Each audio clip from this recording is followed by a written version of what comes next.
नमस्कार, स्वागत है आपका। आप देख रहे हैं न्यूज एट 4। आपके साथ हूं मैं दीपा। फिलहाल बुलेटिन की शुरुआत बड़ी खबर के साथ कर रहे हैं। अतीक अशरफ हत्याकांड में पुलिस सूत्रों के हवाले से बड़ी जानकारी आपको दे दें। 3 शूटर्स के अलावा 2 और शूटर्स थे, सूत्र ये बता रहे हैं। कॉलविन हॉस्पिटल के बाहर मौजूद थे शूटर्स को अतीक अशरफ के मूवमेंट की जानकारी दे रहे थे। पुलिस टावर के डेटा के जरिए शूटर्स के मददगारों की तलाश कर रही है। कॉलविन हॉस्पिटल के बाहर मौजूद थे शूटर, ये जानकारी मिली सूत्रों के हवाले से खबर है। अतीक हत्याकांड से जुड़ी हुई बड़ी खबर है। वारदात के समय शूटर्स कर रहे थे, वहीं पर उनकी मौजूदगी थी। कॉलविन हॉस्पिटल के बाहर मौजूद थे शूटर्स, ये बात सामने आई। टावर के डेटा के जरिए शूटर्स के मददगारों की तलाश अब तेज हो चुकी है। अतीक और अशरफ के मूवमेंट की जानकारी शूटर्स दे रहे थे। तारीख 15 अप्रैल दिन शनिवार, वक्त था रात के तकरीबन 10:15 बजे के आसपास का। प्रयागराज के मोतीलाल नेहरू मंडलीय चिकित्सालय यानी कॉलविन हॉस्पिटल के बाहर आम दिनों की तरह सैकड़ों की भीड़ मौजूद थी। ये इलाका लोगों की भीड़ से गुलजार था।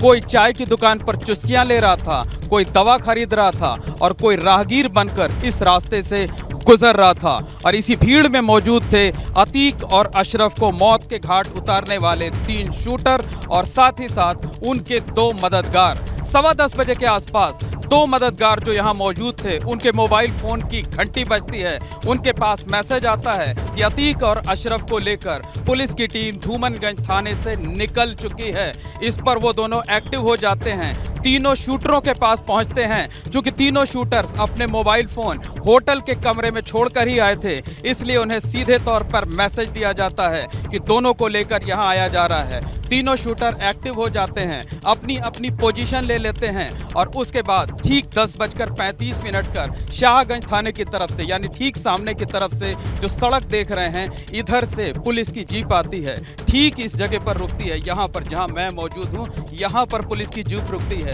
पुलिस के लोग अतीक और अशरफ को पीछे की तरफ से उतारते हैं और जैसे ही अतीक और अशरफ यहाँ पहुँचते हैं, कुछ मीडिया कर्मी उनकी बाइट लेने की कोशिश करते हैं और जैसे ही बाइट में अतीक और अशरफ गुड्डू मुस्लिम का नाम लेते हैं, उन पर भीड़ में मौजूद तीनों शूटर्स ताबड़तोड़ फायरिंग शुरू कर देते हैं। अतीक और अशरफ मौके पर ही मारे जाते हैं और तीनों शूटर्स जो है वो सरेंडर कर देते हैं, अपने हथियार फेंक देते हैं, हाथ खड़े कर देते हैं। पुलिस उन्हें दबोच लेती है। तभी जो है जो शूटर्स के मददगार बाहर कहीं पर मौजूद थे, उनके मोबाइल फोन एक बार फिर से एक्टिव होते हैं। इस बार वो खुद फोन करते हैं और हैंडलर यानी अपने आका को जानकारी देते हैं कि अतीक और अशरफ पर ताबड़तोड़ गोलियां बरसा दी गई हैं, दोनों जमीन पर गिर गए हैं। यह भी जानकारी दी जाती है कि जो शूटर्स थे वो शूटर्स पकड़े जा चुके हैं, उन्होंने सरेंडर कर दिया है, वो सुरक्षित हैं क्योंकि जवाब में पुलिस ने गोलियां नहीं चलाई हैं। कुछ देर बाद जब डॉक्टर्स अतीक और अशरफ को ब्रॉड डेड डिक्लेयर कर देते हैं, तो एक बार फिर से फ़ोन किया जाता है और फ़ोन करके आका को ये जानकारी दी जाती है कि दोनों की मौत हो चुकी है, दोनों मर चुके हैं। लेकिन दोनों मददगार कौन थे, हैंडलर कौन था, आका कौन था, पुलिस को ज़्यादा जानकारी नहीं। पुलिस को इस बात की पुख्ता जानकारी है कि 2 मददगार थे, लेकिन कौन थे वो अभी पुख्ता तौर पर नहीं पता है। आका के बारे में तो बिल्कुल कोई जानकारी नहीं है। पुलिस के पास अब एक सहारा है उन शूटरों के मददगारों तक पहुंचने के लिए, आका तक पहुंचने के लिए, हैंडलर तक पहुंचने के लिए। और वो क्या है ये हम आपको तस्वीर के जरिए दिखाते हैं। दरअसल ये घटना स्थल है और घटना स्थल से आप दाहिनी तरफ देख सकते हैं कि वो मोबाइल टावर है। एक साथ एक जगह पर 3 मोबाइल टावर लगे हुए हैं और पुलिस की SIT ने जो जांच शुरू की तो घटना के पास आसपास तकरीबन 1000 से ज़्यादा मोबाइल नंबर इस मोबाइल टावर के संपर्क में थे। और इसमें से जब पुलिस ने 3000 से ज़्यादा मोबाइल नंबर इस मोबाइल टावर के संपर्क में थे, लेकिन जब पुलिस ने छानबीन शुरू की तो पता चला कि कई नंबर ऐसे हैं जो राहगीरों के थे और 1000 नंबर ऐसे हैं जो काफ़ी देर तक इन मोबाइल टावर्स के रडार में थे, इनके संपर्क में थे, इनकी कनेक्टिविटी से काम चल रहा था। निश्चित तौर पर इनमें से कुछ ऐसे होंगे जो आसपास रहने वाले घरों के होंगे, जिनकी दुकानें हैं उनकी होंगी, लेकिन इन्हीं 1000 नंबर्स में से 2 नंबर ऐसे होंगे जो शूटरों के मददगारों के होंगे। लिहाजा पुलिस की जांच अब पूरी तरीके से इन मोबाइल टावर्स पर फोकस हो गई है।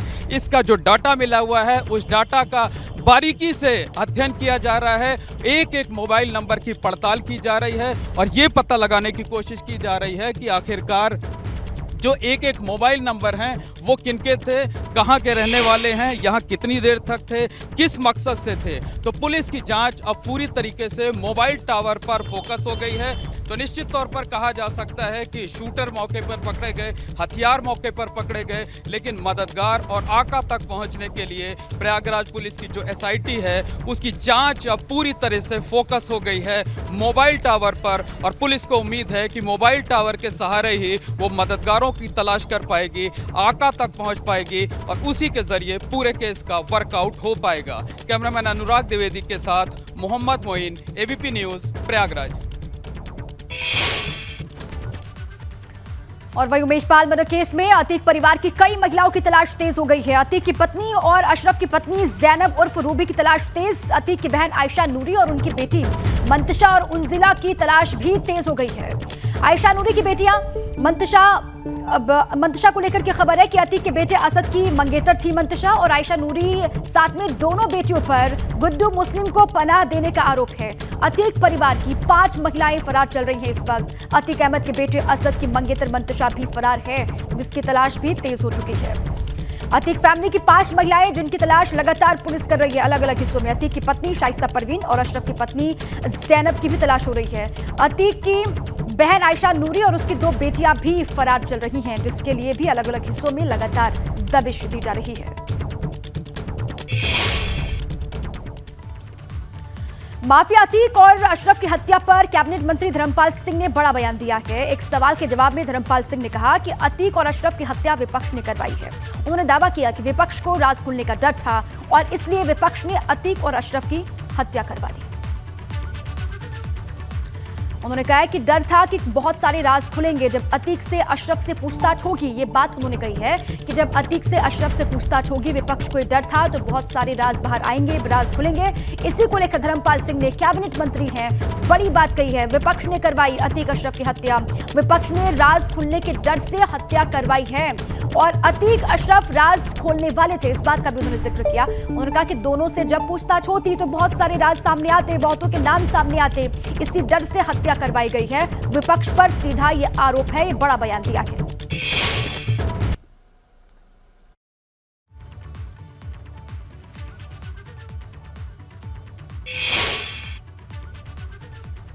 अतीक को जो है शहीद बनाने की कोशिश की जा रही है, इसको क्या? देखिए, सच तो ये है, अतीक की हत्या कराने का काम विपक्ष का ही है जी। कुछ गंभीर राज खुलने वाले थे, इसलिए विपक्ष ने उसकी हत्या करा। नगर निकाय चुनाव को लेकर आम आदमी पार्टी की तरफ से मेयर पद की प्रत्याशी जानकी बिष्ट ने आज अपना नामांकन कर दिया है। उन्होंने कहा कि गाजियाबाद नगर निकाय चुनाव में जीत वो हासिल करेंगे, उन्हें पूरी उम्मीद है कि वो जीतेंगे। उन्होंने हाउस टैक्स हाफ और वाटर टैक्स माफ का नारा भी दिया है। आपके प्रत्याशी ने पर्चा भरा और जीत का दावा किया। ये कहा कि निकाय चुनाव में जीत उन्हीं को हासिल होगी, जीत हासिल करने का दावा और साथ ही नारा भी दिया है। House tax half, water tax माफ, ये नारा है आम आदमी पार्टी का निकाय चुनाव को लेकर।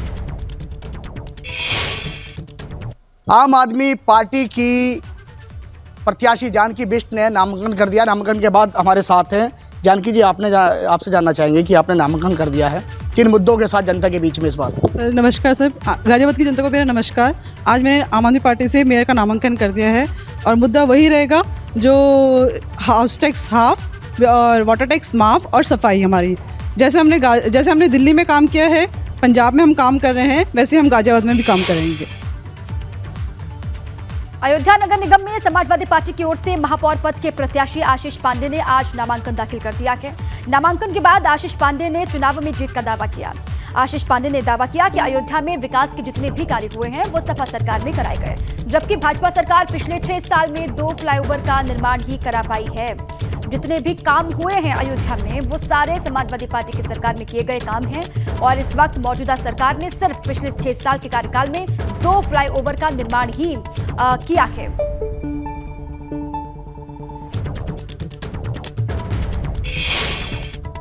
अयोध्या महापौर के समाजवादी पार्टी के प्रत्याशी के रूप में मैंने नामांकन किया है। मैंने 2 सेटों में नामांकन किया है और 2 सेटों में और नामांकन मैं करूंगा।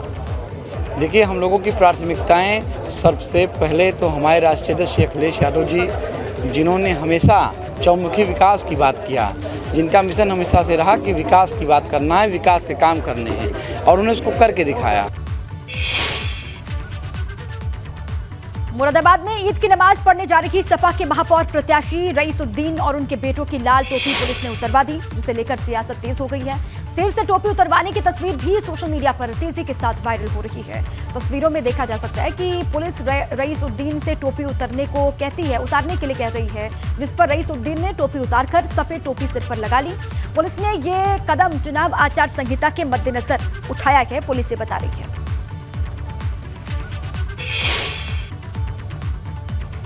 यूपीपीएससी के कार्यक्रम में बोले सीएम योगी, पहले माफिया की गिरफ्त में जकड़ा हुआ था पूरा उत्तर प्रदेश, अब यूपी में बदलाव दिखाई दे रहा है। यूपी में अब कानून का राज है। आजमगढ़ में अब डर नहीं लग रहा। प्रयागराज में अब माघ और कुंभ मेला आयोजित किया जाता है। यूपीपीएससी के कार्यक्रम में बोले सीएम और उन्होंने कहा कि पहले माफिया की गिरफ्त में पूरा यूपी जकड़ा हुआ था, अब यूपी में बदलाव की बयार किस तरीके से बह रही है वो पूरी दुनिया देख रही है। अब कानून का राज है उत्तर प्रदेश में, ये भी बात उन्होंने कही और साथ ही साथ आजमगढ़ को लेकर कहा कि अब वहां पर डर नहीं लगता। राजनीतिक संक्रमण का एक ऐसा दौर भी आया था जब उत्तर प्रदेश के सामने अपनी पहचान को छुपाने और उस पहचान को बचाने का एक संकट भी आया था। राजनीतिक संक्रमण के उस दौर में उत्तर प्रदेश को माफियाओं की गिरफ्त में ऐसे झगड़ा था कि जैसे लगता था कि अब इसका कोई भविष्य नहीं है। लेकिन 9-10 वर्ष पूर्व जब प्रधानमंत्री मोदी जी के नेतृत्व में देश की बागडोर आई, एक नई आशा और नई आकांक्षाओं के साथ देश ने बदलाव देखा। आजमगढ़ जैसा जनपद जिसके नाम से लोग घबराते थे, नाम सुनकर के ही लोग घबराते थे, आज आजमगढ़ एक्सप्रेस हाईवे से भी जुड़ा है, आजमगढ़ में एयरपोर्ट भी बन रहा है और आजमगढ़ में विश्वविद्यालय भी बना रहा है, स्टेट यूनिवर्सिटी भी वहां हमारी बन रही है। आज वहां कोई भय नहीं है, कोई किसी भी प्रकार की कोई अराजकता नहीं है। जो उपद्रव थे आज पुनः उत्सव में बदल चुके हैं। अयोध्या में दीपोत्सव का कार्यक्रम हो रहा है, काशी में देव दीपावली हो रही है, प्रयागराज फिर से अपने कुंभ और माघ मेले के लिए जाना जा रहा है, वृंदावन रंगोत्सव के लिए जाना जा रहा है। ये सभी आयोजन फिर से प्रारंभ हो गए हैं और हर एक इवेंट उत्तर प्रदेश के अंदर एक उत्सव में बदलता हुआ दिखाई दे रहा है। समाजवादी पार्टी के राष्ट्रीय अध्यक्ष अखिलेश यादव का यूपी सरकार पर बड़ा हमला। यूपी में डर का माहौल ना हो, अखिलेश ने कहा कि खुशियों में भेदभाव ना हो, ये भी कहा। जातीय जनगणना से ही रामराज संभव है, जातीय जनगणना से ही सबका विकास हो पाएगा, अखिलेश यादव ने कहा कि सपा अध्यक्ष अखिलेश यादव का यूपी सरकार पर यह बड़ा हमला है। उन्होंने कहा है कि यूपी में डर का माहौल ना हो और खुशियों को बांटने में भेदभाव भी ना किया जाए।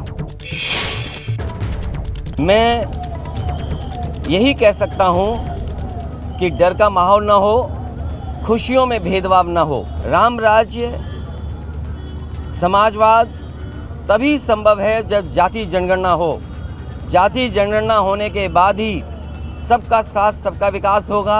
जातीय जनगणना से ही भाईचारा आएगा। ये निकाय चुनाव बहुत महत्वपूर्ण है।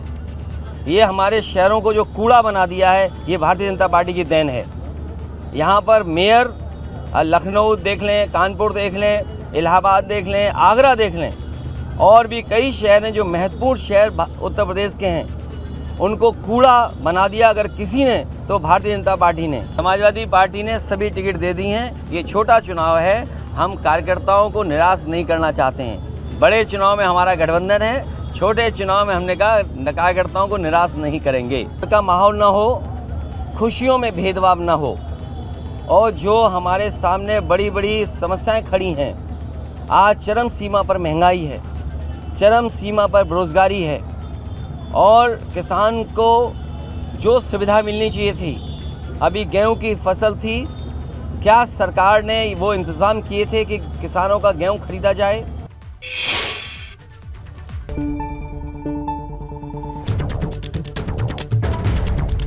इसी बीच अयोध्या से बड़ी खबर है। राम मंदिर निर्माण की तस्वीर जारी। श्री राम जन्मभूमि तीर्थ ट्रस्ट के ट्विटर हैंडल से तस्वीर जारी हुई है। तस्वीर आपको दिखा रहे हैं। आकार लेता दिखाई दे रहा है रामलला का दिव्य मंदिर।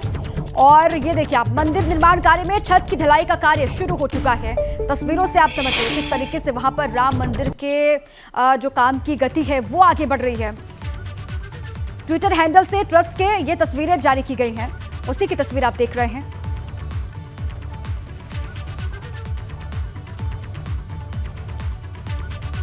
आज रात 8 बजे एबीपी गंगा पर आने वाला है नगर निकाय चुनाव पर खास शो पदयात्रा। बनारस में आखिर निगम चुनाव को लेकर क्या है वोटर्स का मिजाज, यहाँ अब बिखरा है सियासत का कैसा रंग, हर दल के प्रत्याशियों के क्या है दावे और क्या कहते हैं राजनीति के दिग्गज रणनीतिकार।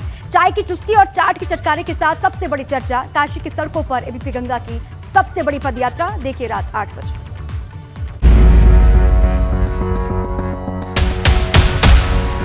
बाबा विश्वनाथ की नगरी में क्या है वोटर की भावना, काशी की गलियों में गूंज रहा किसका नाम, निकाय चुनाव की रणभूमि में नेताओं से सीधा सामना, बनारस में बह रही कैसी चुनावी बयार, न मोटर न गाड़ी, चप्पे चप्पे की पैदल सवारी।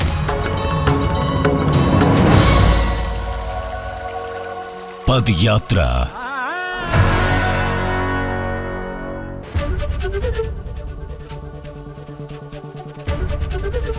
एबीपी गंगा, खबर आपकी, जुबान आपकी।